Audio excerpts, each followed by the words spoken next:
Now we have resumed with the live stream, so very good morning to everyone following us also online. I would ask, I'm very happy to see that you're all friends with your neighbors now, but I would still ask for you to look at me and get ready for the morning. We will kick off today's program by talking about national action plans, so NAPs, as we tend to abbreviate them, national action plans on youth, peace and security, so YPS. And I promise it's not quite as sleepy as the word NAP sounds. As you all know by now, in 2021, Finland was the first ever country to adopt its national action plan, a fact that every Finn here is very proud of.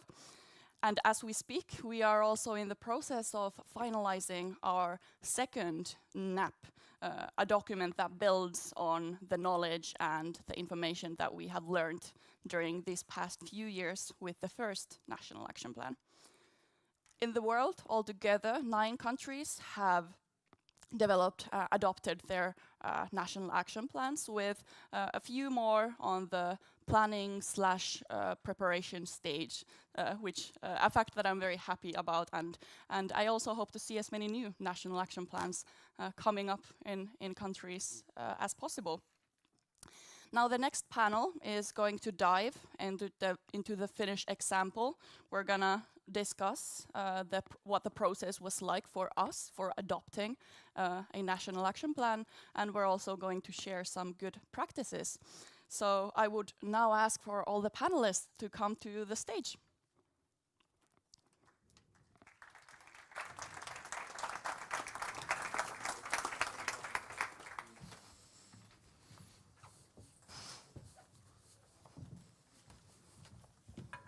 And I would kindly ask you to be in the order that the pictures are in, just to so that everything is clear.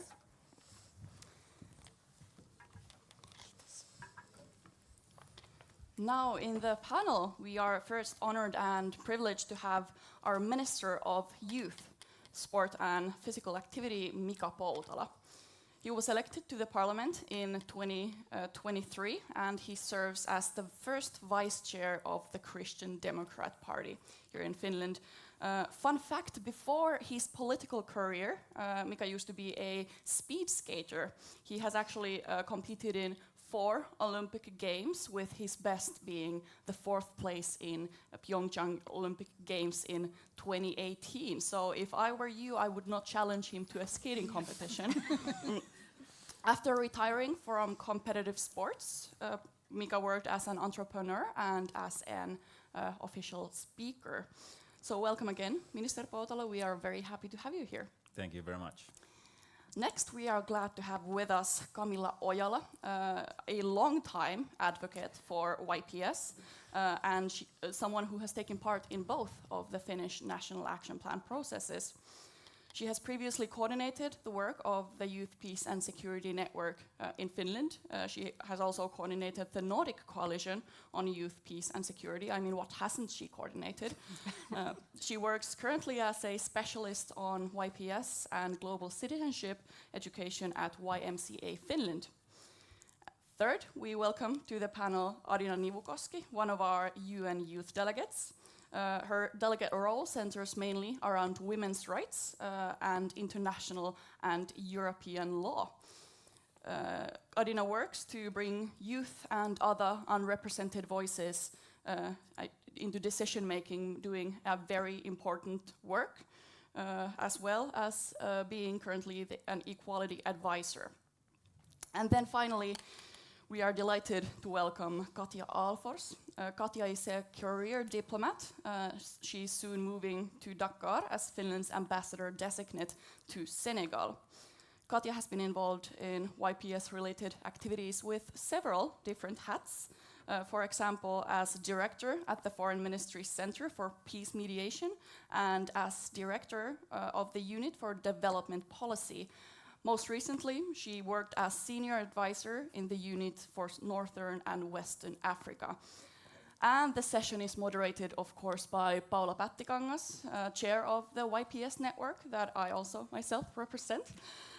Paula is one of the most experienced people in Finland about YPS, with over 7 years of experience in management and development roles, both nationally and internationally.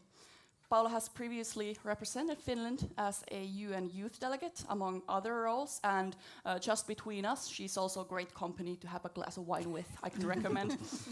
With these introductions, I am happy to give the floor to Paula. Go ahead. Thank you, Emilia.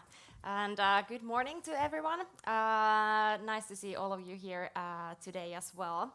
I actually would like to start with the question we heard already yesterday, which is how many of you know the resolution 2250?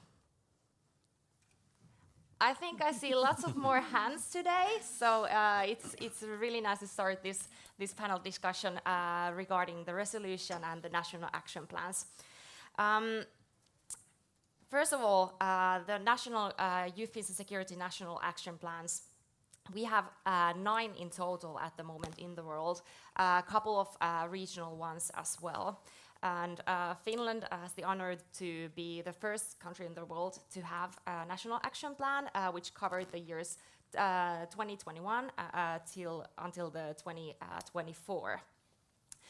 And just to give you just a little overview and orient to the discussion, the Resolution 2250 on youth, peace and security is the first United Nations Security Council resolution that recognizes young people's positive impact and role in peace and security issues. And it's based on 5 pillars, which are participation, protection, prevention, partnerships, and disengagement and reintegration. Just many of you who are not that into YPS yet, I wanted to share this brief overview of that topic. But most importantly, I would like to start a panel discussion and asking, why do national action plans matter and why should states adopt them? And would like to give the first speaking floor to Minister Valtonen. Yes, thank you very much, and I'm really glad to be here with all of you guys. I actually was on a 4-day holiday. My summer holiday was 4 days this summer, and one of them I'm using with you today. So, but I'm actually really glad that I came and seeing a lot of people from different countries, and this is really important for me. And first of all, I find it very important that young people are involved in the creation of the National Action Plan, and whatever we are doing as a society, as a government, I feel that young people should be involved in every single thing. And young people are promoting opportunities to participate in themes related to peace and security. And the close drafting process enabled us to create a shared vision, which is really important that we are at the same page. And trust between different actors and eventually a strong network of YPS actors from different sectors of society are having at the same view of the whole process. And this network has been a valuable result and has helped us to coordinate and plan the implementation of YPS agenda. So in drafting the YPS NAP in an inclusive manner, we feel that the process itself was as important as the end result. And when we are talking about sustainable peace or a safe society, they cannot be built without young people. Young people's participation in peace work helps to create sustainable solutions and permanent peace. Young people have fresh ideas and innovative approaches that can offer a new solutions to peace work and conflict prevention. At best, young people have the ability to bring new views and proposals for peace work. Thanks. Thank you, Minister Poutala. I would also like to ask the same question from Camille. Thank you for inviting me for this panel. I'm so happy to be with all of you here as well. And thank you, Minister Poutala, already for your insightful words. I agree with everything you said about youth participation. I recently was talking about the national action plans when we were doing the youth consultations for the second round with youth who had not been part of the first process and did not already know what the national action plan is and why we do it. And sort of what stuck with me from their experience and what they said in response to the consultation was how meaningful it was for them, the message that the government and the ministries are committed to highlighting and valuing the work that youth do and hearing from the youth. So having a national action plan in itself is already a very strong message to the youth, and that is invaluable to youth who have not yet had this experience necessarily from the decision makers' side. Of course, we also hope that this provides a fresh avenue and a place for youth to get involved and be involved, and opens those doors and brings opportunities, and of course, hopefully also resources for the work that youth are doing. But I think what was my fresh insight from the second round was the importance of just doing the national action plans and the message that it sends to the youth. Thank you so much, and I think this highlights very well that not only the end result, the document is the important thing, but how to do it. And I think we have also here in Finland managed to do that quite well. And obviously these remarks, they highlight why nations and states would like to adopt this kind of national action plans. Here in Finland, we also have a long history with peace mediation, and we also have the Women, Peace and Security National Action Plan. So some other examples going near to the YPS. And to this, I would like to give floor to Elina and Katja and ask, looking back, what are the key ingredients for the success of developing youth, peace and security national action plans here in Finland? And if Katja, you would like to start. Thank you, and thank you for the invitation to this really important event. Sorry, please repeat the question. I lost my thought for a minute. Regarding the Finland's success in order to realize the Youth, Peace and Security National Action Plans, what are the ingredients that made Finland successful regarding the National Action Plan? Well, first of all, I know that this has already been mentioned, but I think we cannot ignore the fact that the key ingredients was the strong involvement of the youth in Finland, because they even pushed for the agenda on a global level and then kept on pushing Finland forward. And without that push, I don't think Finland would have been the first country to adopt a national action plan. Another key factor, which we will then see how it has evolved when we get the second national action plan, is the broad engagement. So when the first one was drafted, there was very much a vision that this needs to be brought wider into the society, a broader understanding of the importance of the matter and how it relates to the work, not only, for example, of the foreign ministry, but many other ministries. This has been well achieved, and this has then affected how the second action plan has been prepared. Because, and maybe here a point that I was thinking about when listening to the discussion yesterday, where there was several very good points made on hard and soft security. And my view is that you cannot have one without the other. And the interdependence has only become stronger when we look at the current world situation. And we will be needing much more soft power in the future. Thank you. Thank you so much. Excellent points, and obviously something that we already talked yesterday, so good to refer to that as well. The same question to Elina. What do you think are the key ingredients of the successful journey of Finland. Thank you also for being able to take part in this panel. I'm very honored. I think I wanted to emphasize some of the things that you said, because you were talking about the importance of youth being in the center of this process.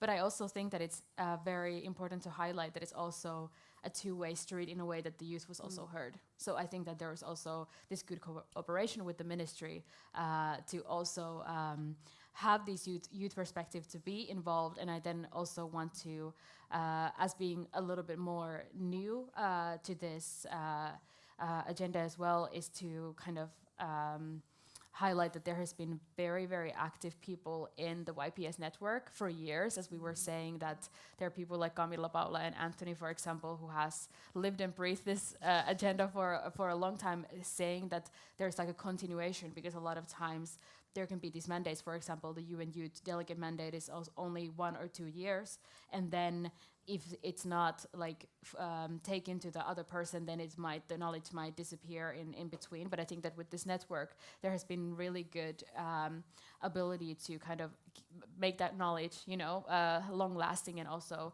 giving it from one person to another, and also to highlight that you guys have had the resilience to do it for years as well, and gained the expertise on this topic to a very high level. So I think that I really also applaud the people who have come before in this matter. Thank you. That really, really warms my heart, and also encouragement to you to work together. And you can, ask me more about the network. So in the later stages, if you're interested. Thank you, Elina. I would like to go a little bit deeper on Finland's work on national action plans. And as stated at the start of the panel discussion, the same 5 pillars that the resolution 2250 consists of are the same pillars that we have built our national action plans on. Also, when we yesterday discussed with some participants, a little bit more detailed is that we do have in the action plan, we have sub-goals and then action points. And for each action point, there are different ministries dedicated to actually develop and advance those action points. So it's a cross-ministerial document, so covers lots of ministries. And to give that overview of the Finnish National Action Plan, I would like to start asking with you, Camilla. What lessons did Finland learn from the first National Action Plan process that were integrated into the second one that we are now in the middle of? Thank you, and I love how many of you have pointed out how long I've been doing this. I feel like it makes me seem a bit older than I am, maybe. No, but that is true, and I'm so happy that I've had the chance to, see both of these processes and see those points and share them. Like Elina was saying, that passing on of the knowledge is really important. And one thing I think we learned from the first round as well, like how do we make this better, and how do we communicate what we did the first time around, what worked, what didn't work, and how we can maybe share that internationally as well, like today. On a more practical level, I think there were many sort of smaller learnings in between. For example, how do we communicate about this agenda and this process to the youth, how to do that more effectively, how to sort of mesh the working cultures of the youth and the ministries, for example, because of course we have a rather different sort of schedules and modes of working that we're used to. But I think the most important learning, for me at least, was the importance of open two-way communication in this process.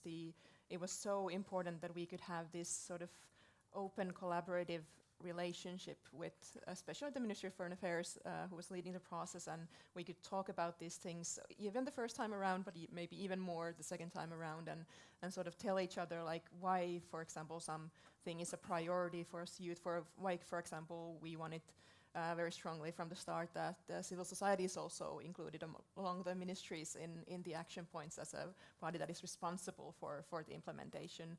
Or, for example, this other way that the ministry could tell us, hey, you had proposed this and this, for these practical reasons we can't do it quite like this, but we get that this is important for you, and maybe we can find another place or another way of incorporating it. And this sort of openness, it creates that trust between the youth and the ministries and officials working on this, but also it avoids misunderstandings and frustrations about not feeling heard, even if you don't get something you wanted included in there, but if you understand why it's not possible to be there in the way you wanted it to be, that already makes you feel better and makes you feel heard. Thank you. I definitely share your views, Camilla. From the point of view of Ministry for Foreign Affairs, what do you, Katja, think were the lessons learned from the first National Action Plan? Trying to think of additional ones to the already excellent points made by Camilla. One of the things, it's of course all of this work is a process, and it's an ongoing process. So it's not projects. And a big and important part of the process is the monitoring of how are we implementing the plan. And I think here we have learned lessons of how to have a broader engagement in that monitoring, very much looking at the model that has been built for women, peace and security. Mm-hmm. So ensuring both government officials, different organizations working with youth, other youth representatives, but also researchers. So to ensure that there is a broad engagement and a broad joint learning process along the way. And I already mentioned previously this about how much the work is actually relevant to maybe a larger number of ministries than you would first think about. And I think here the realities that have happened, the current situation we have also in Europe, which have made the concept of a comprehensive security a thing that we are more and more aware of. And therefore, if you work with education, if you work with health, if you work with employment, it also has an implication and a dimension that is relevant for building a sustainable, resilient, peaceful society for the future. Thank you, Camilla and Katja, and that highlights very well that this National Action Plan is not only the end result of some process, but an ongoing process of making young people's presence in peace and security more visible. But in addition to hard work and consistent work in the people who are in the processes more hands-on, we do need the political will to actually establish national action plans. And here I would also like to bring the international level to discussion, because peace and security, they are not concerns of individual countries, but for the global community. And for Minister Poutala, what can states do at national and international level to promote the implementation and establishment of national action plans and its objectives? Yes, very good question. And I think that because young people's faith in their own positive future has decreased in recent years, this is even more important right now than previously. But it can have major human impacts, but also social impacts if we don't believe in the future. And young people's participation in this kind of processes, it increases their trust in their own future and social structures and the functioning of institutions. So this is also very key point for doing this internationally, that we could have a same kind of togetherness in different countries when we are talking about peace and security. And to me, one of the strengths of NAP in Finland is that it's genuinely based on young people. This is something that every one of us has said already, but it's kind of in Finnish government's DNA that we take youth with us, whatever we're doing.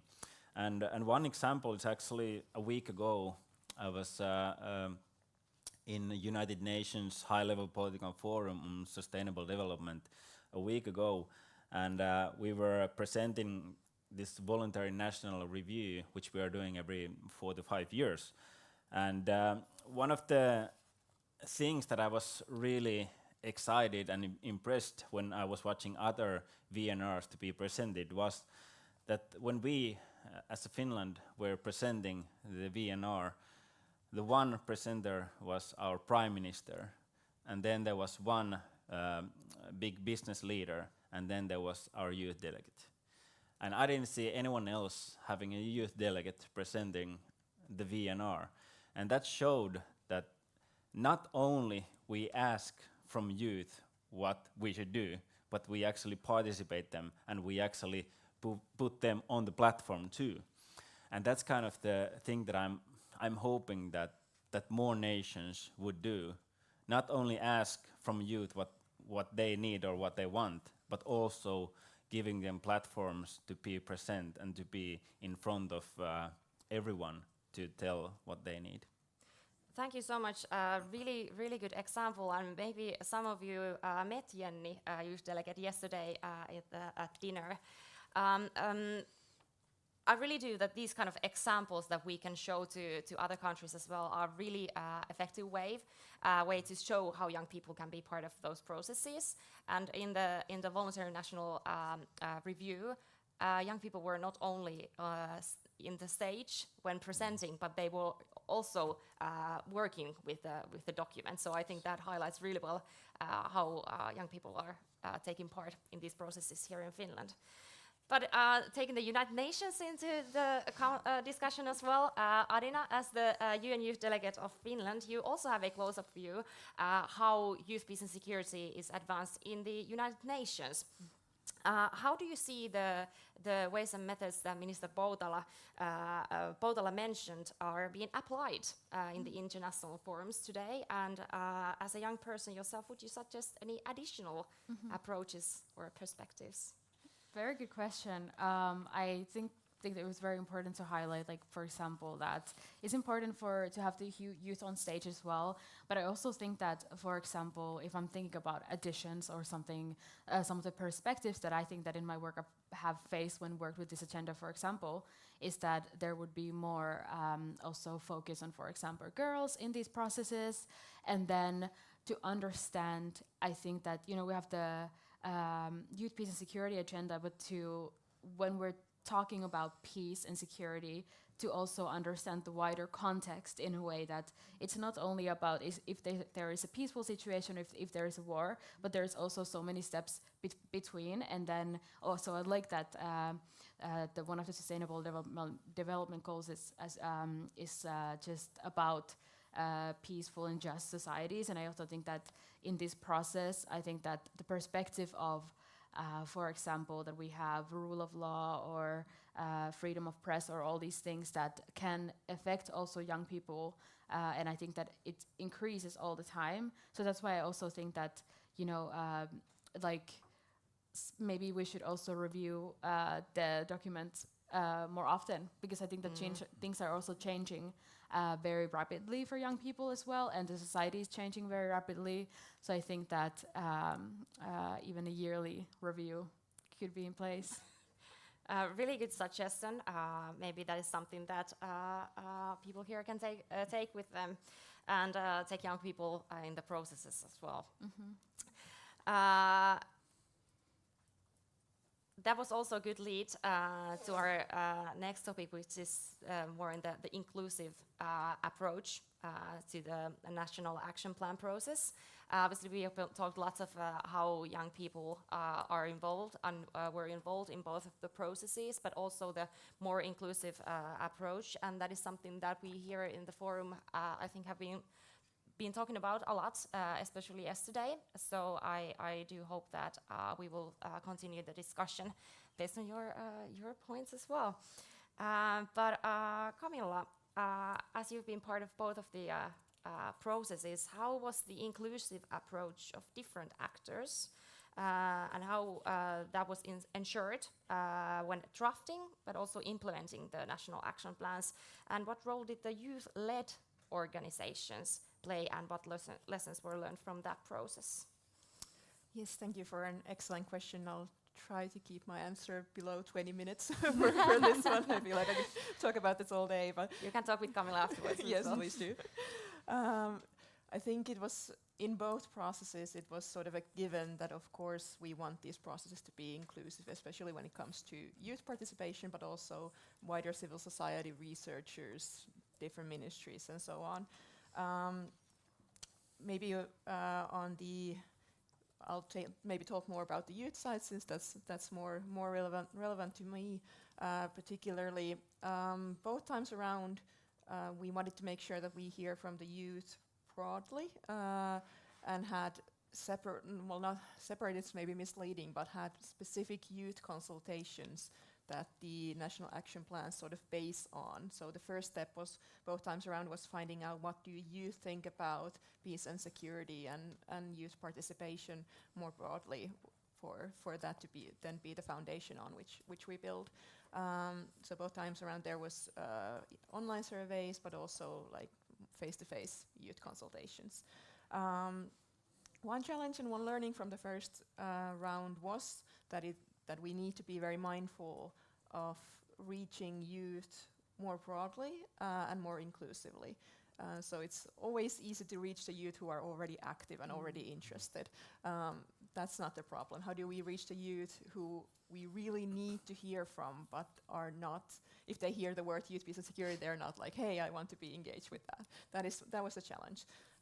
So when going into the second round and doing the youth consultations, both times around, actually the National Youth Council was sort of the lead on organizing the youth consultations, but this time around for the actual face-to-face consultations, we brought in us other youth-led or youth-focused organizations to host the consultations on sort of our terms, or how we see it best done within our expertise and our circles. For example, with YMCA Finland, we really took on from the first time around the need to reach these youth who are not active. So what we did was we looked at, hey, we have several big active local member organizations who are doing youth work in different cities in Finland on a very broad scale. So how can we include them and reach the youth who are active in their circles, and then through them reach the youth that we're targeting. So, for example, I went and met with youth who've been reached through our outreach youth programs, such as Midnight Street basketball model that we have. I went to meet with youth from mental health and vocational support groups. So tried to get a broad sort of cross-section of different youth who, if I just went up to them and said, hey, youth peace and security, do you want to join, maybe wouldn't have been interested or felt like this is something that they can contribute to. So having found the target group, we then edited questions and all that we have to sort of fit that target group. How would they talk about peace and security? How do they conceptualize, and really centering their discussions? And I was really surprised is a wrong word, but motivated and impressed on how they were really, really interested in discussing these issues when we sat down, and it was on their terms, and we just like, hey, we want to hear from you. We had such great discussions with all of the groups that I visited, and also from other groups that my colleagues hosted. I've heard the same, that there was such interest and interest also in the process when we explained, like, hey, where do your contributions go? They were really interested. Oh, hey, wow, they're doing this. Of course we want to contribute this. And actually still when I see some of these youth, they ask me, like, hey, is it finished? Can you tell us what is in the finished product? So I'm really looking forward to going and doing another round and meeting with them and telling them about the finished product when we're at that stage. So there's also that sort of sustained interest in being involved. So that was really something that I'm really happy about with the second process. So I think the learning was of how can we use pre-existing structures and models of youth work to reach the youth, and not try to tailor a way to be involved that automatically suits everyone, but rather doing it on their terms and finding ways that work for them. Of course, then we get to the implementation stage, and how can we sort of continue this kind of involvement in the implementation and build it so that it's meaningful? Do we need again different models for being involved in the implementation, and how do we also sort of document the work that youth are doing in implementing the national action plan? I think that is always the biggest question. How do we highlight the work that youth are already doing? Thank you so much, Camilla. You raised really good points that I think many of us already also yesterday were discussing, which is the not only having like open calls, but to actually go where young people are and talking with the terms that they familiarize themselves and are happy with. And these include besides the methods, but for example, schools and also social media to kind of find the ways where young people already are. So really good points, and maybe we can work on those today in the parallel sessions as well. And it's actually good to highlight here as well that in addition to the ministries, also civil society organizations are contributing a lot to the implementation of the national action plan and the action points. So really good examples of your work, Camilla. Katja, what do you think about this same question, the inclusive approach to the process, the first one or the second one? Well, first of all, I think it's a dimension that cannot be overemphasized, just as the discussion yesterday and now today with Camilla's excellent examples. And I think it's actually something that we often are struggling with. For example, in ministries, we are used to doing things in a certain way. I mean, this is maybe the shortcomings of bureaucracies and well-functioning bureaucracies, that we always invite the same people, we do the things, we have a very structured system. And then that's why it's so important to be reminded of that, hey, what about if you would do it this way, or if you would go out and ask? And I think we heard very well of how this could be done. And that's an excellent example of often there is a lot that can already be done with the existing tools. Just think about them a little bit from another perspective. And think of who you invite to a meeting. Or we, for example, in the ministry, and when I was working in the Center for Peace Mediation, we quite often had different youth groups visiting us. And we were always positive about welcoming them and finding time for that. I thought it was so encouraging that there was such a great interest in the topic. That gives me a lot of hope for the future. But it was also always it was an excellent lesson learning for us as well when representing our work, and just with the questions about what we are doing, why is peace mediation important. And that's just one example of also on how, and that affected us then in how we continued to do the work and think of different dimensions on how to both explain our work, but maybe also do certain things in another way. Thank you. I think this really well explains the partnerships part that we learn from each other. I can say from my behalf and hopefully from others as well that I think the young people taking part in these processes have also learned a lot of your ways of working. So it definitely goes both ways. You also highlighted in your points that the inclusive part also needs recognizing the ways that young people are doing the peace work, not only something that young people are invited to, but highlighting how young people are creating their own ways of working in peace and security issues. And that is something that we need to recognize and also validate. And I would actually like to hear if you have some kinds of youth-led, youth-initiated or youth-focused projects and that you would like to highlight as good examples of this kind of work of promoting peace and security. So from the youth, but maybe not only for the youth. Do you have some intriguing examples that you would like to share? Yeah, go ahead. Shall I start? Yes. Yeah. So one example, and I'll mention it because it actually very recently finally kicked off, but the initial work started a couple of years ago, where thinking of what more concretely can a foreign ministry do and a Center for Peace Mediation do for this agenda. And Finland and South Africa together started a mentoring program for young people on peace mediation. And the first actual live meeting took place just a week or two ago in Pretoria, and it will continue for a bit more than a year. And there are 15 participants from 15 different countries, and it serves so many levels. I mean, it's of course very important for our bilateral relations between Finland and South Africa. We're working on something concretely, but also with all these countries that have sent a representative.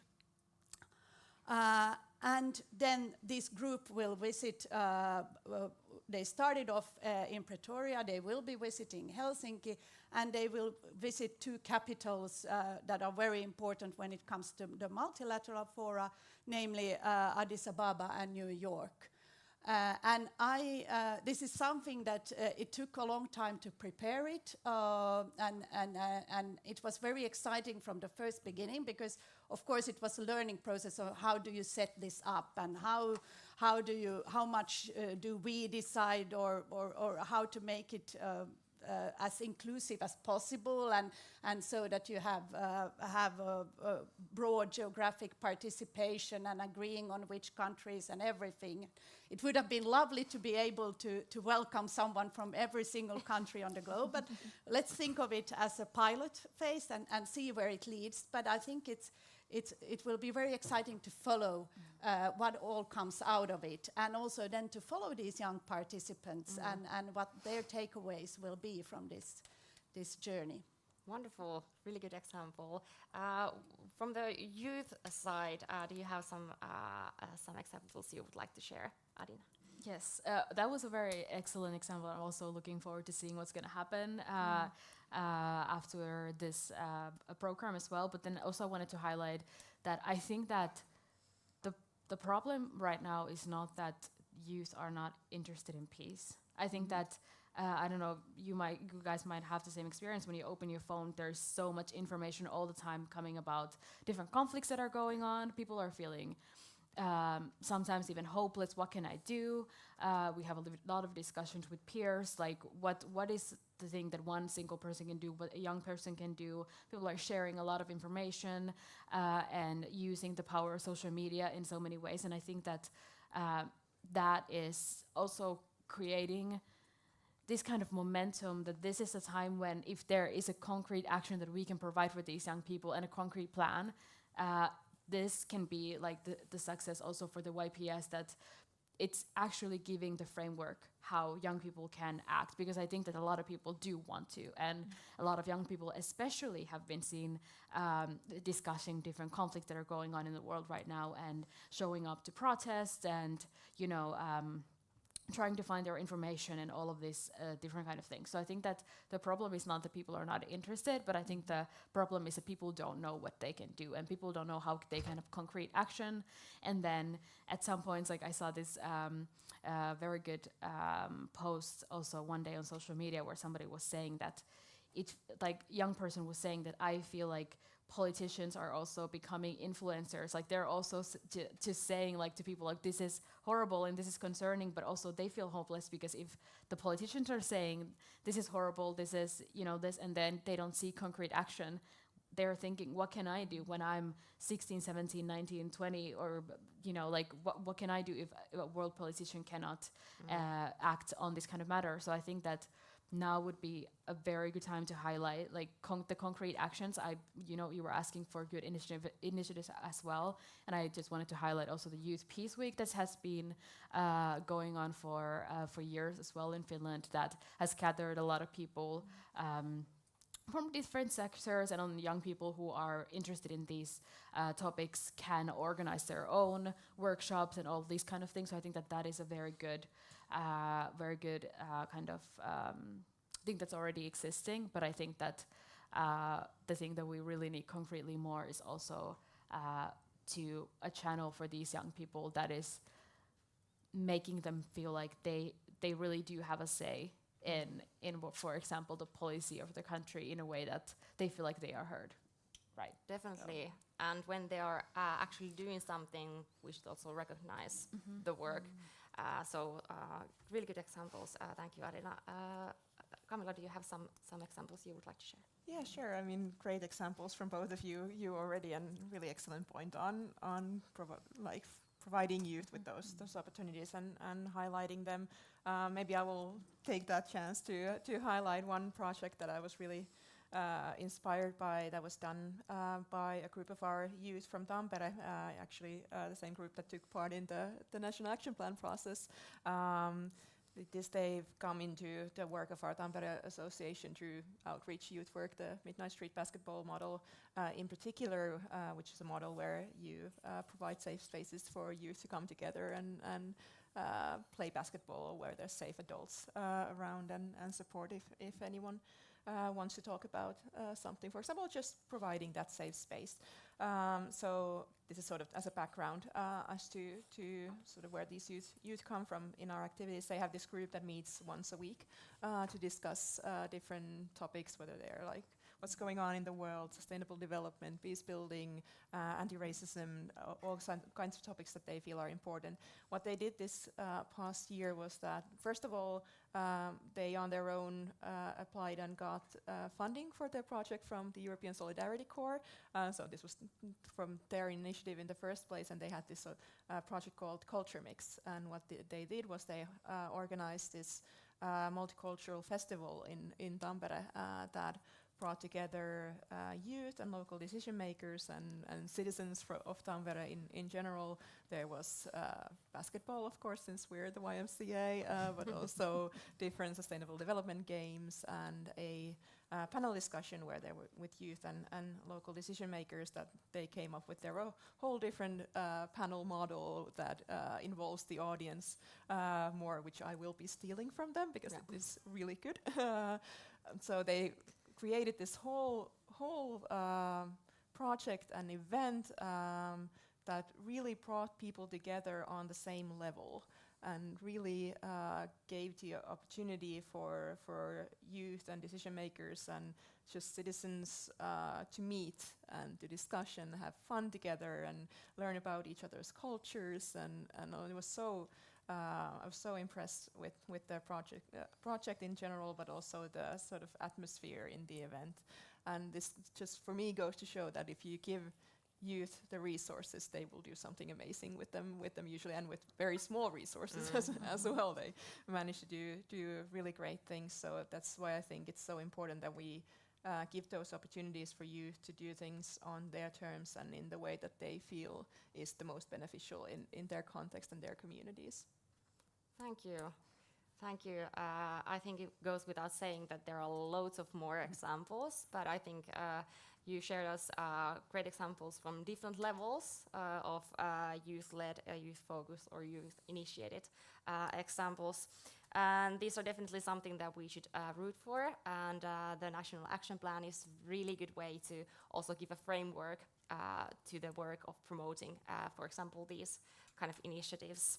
And to close this panel discussion, I would like to ask Ministeri Poutala, also based on these great examples that I hope we all agree, how would you encourage your fellow decision makers at national but also international level to promote the YPS agenda and all of these great initiatives that people are doing within the framework? Yeah, thank you very much. And it's kind of funny that Camilla is speaking so much about this Midnight Street basketball, and I'm actually going to go to this kind of event next Tuesday. Awesome. And one of my biggest goals for my 2-year minister term is actually to meet 50,000 young people. And I'm going to go in this kind of different events where youth are actually being. I'm not inviting that many youth to come to visit me. I'm going to visit them because I feel that that's more authentic. And my goal is to show that we as politicians, we do care about young people, and we want to hear what they have to say. But I actually feel that we as decision makers, we have also an obligation to listen and discuss with young people and to promote the issues that are important to them. So there's also, at this moment in life, there's hundreds of millions of people in the world who live in the middle of conflicts, and this is why peace work is actually needed. And when we are speaking and creating a successful and sustainable peace, it is important that young people are seen as active actors and resources. And I hope that we can increase young people's opportunities to participate and influence to all these decisions, but because it can also better their trust to their own future and also to their own societies. And the youth participations also need to be inclusive, and we have to find also new and concrete ways for doing this, because right now there is not enough places for young people to participate in the decision making. And in my work as a minister, I want to create these kind of opportunities and experiences for inclusion and strengthening faith in a good future together with young people. Thank you so much. It's great to hear that you have a plan to meet so many young people, and also in different kinds of events. So I hope you enjoy the basketball game as well. Thank you all the panelists, and we have time for some questions. And first question in the audience is given to Ashkar Shadikinov, Secretary General of Youth Movement of Kyrgyzstan. Please.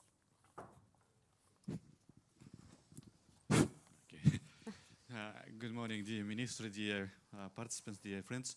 So, on behalf of the Kyrgyz Republic, I would like to express our sincere gratitude to Finland for its leadership, partnership, and the generous cooperation of the in advancing youth peace and the security agenda. So, the success and the experience of Finland have been a strong source of inspiration and motivation for us in the development of our national action plan. So Kyrgyzstan becomes the second country in the OSCE region to adopt a national action plan on IPS in this year. For us, it's not just a document, but it's a strategical tool that affirms a recognition of young people as equal partners in building peace and security. And first time it was very difficult, but finally the plan was developed and is being implemented with the support of the Ministry of Culture, Information and Youth Policy of Kyrgyz Republic and of the OSCE Program Office in Bishkek, and also with participating international experts, especially in here situated our experts, Saji, Asil Murat, and our friends. And also thank you for the Finland for the organized study visit in 2023.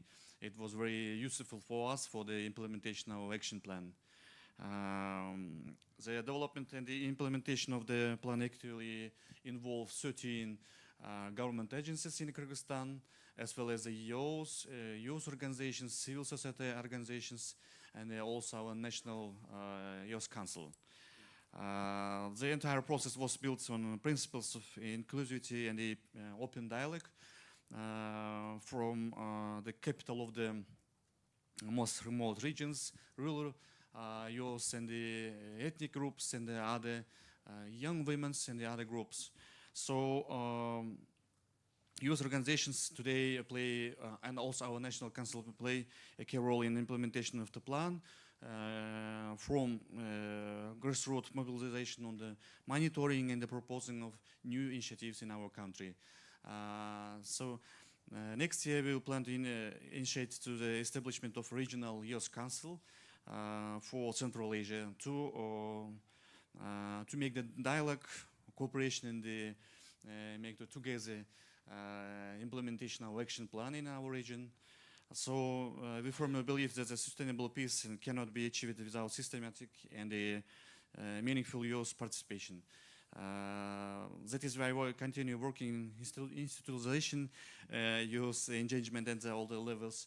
Also, we every year organize by National Council trainings, forums, and other initiatives and for our youth.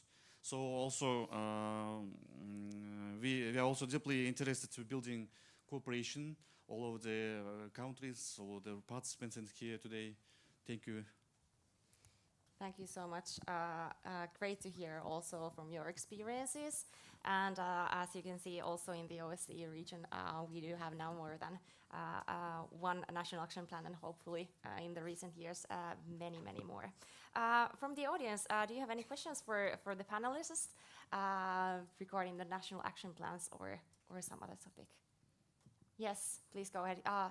Good. Yeah, mic is coming for you. And please introduce yourself. Thank you so much. My name is Hanna. I'm the UN Youth Delegate of Poland. Thank you very much for your insights. And I have a question that is open to whoever would like to answer. How do we know that National Action Plan work? How do we measure the impact or evaluate the progress that has been done? And on the international level, do you believe that should be a standardized approach to measuring impact and comparing maybe plans to each other, or rather adapted to each country? Thank you. Thank you. It's all for all the panelists who are eager to answer. Is there someone who would like to take the question before I assign? Go ahead, Anya. A few comments.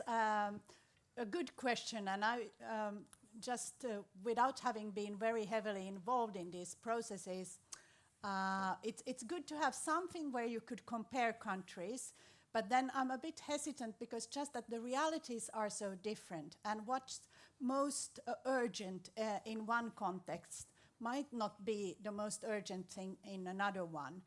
Yesterday, the dimension of demographics was mentioned, and I think that's a huge difference between different countries. But maybe there are some things that could be standardized so that you could compare. I think, though, that the most important is that you do have a national action plan, and there the political commitment to that, which is something I'm very glad that it is very strong in Finland, and it's mentioned in our white paper on foreign and security policy, because that's in a way the basis. Thank you. Camilla, you. Yeah, maybe a quick comment. An excellent question.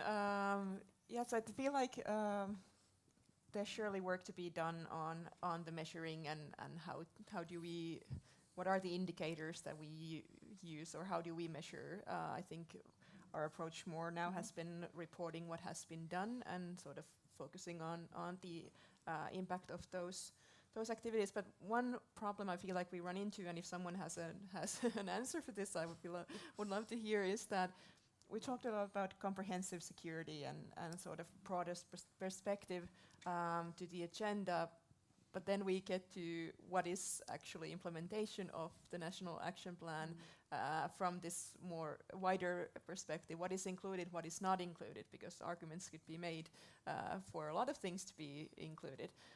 So maybe that sort of already sort of feeds into the process of when you're drafting the National Action Plan, deciding on what should be there, and because we can't maybe fit all of the wonderful work being done in those pages. So I feel like this is one question that we run into when we talk about measuring. Also of the same opinion when it comes to measuring, that context matters so much that it's very I mean, it's hard for me to see that there could be a list of indicators that could be used anywhere in any context, but maybe a guideline for how to draft your own indicators and principles for measuring the impact could be useful sort of as a first step that everyone could then use to contextualize their own measurement techniques for implementation. But I think one key aspect for us has been the inclusiveness of also the implementation process and monitoring process of the implementation, and those regular discussions we have on how the implementation is going and how we're measuring it. So I think that was one key aspect. Definitely, and also can monitor the lessons learned from each process, because that's the way you learn. Wonderful. Thank you so much. Obviously, you can come and talk to us after this session as well, if you would like to ponder on these issues further. At this moment, I would like to thank all the panelists, Mr. Mika Poutala, Camilla Ojala, Arja Nivukoski, and Katja Alfors. Thank you so much for coming, and let's keep up the good work.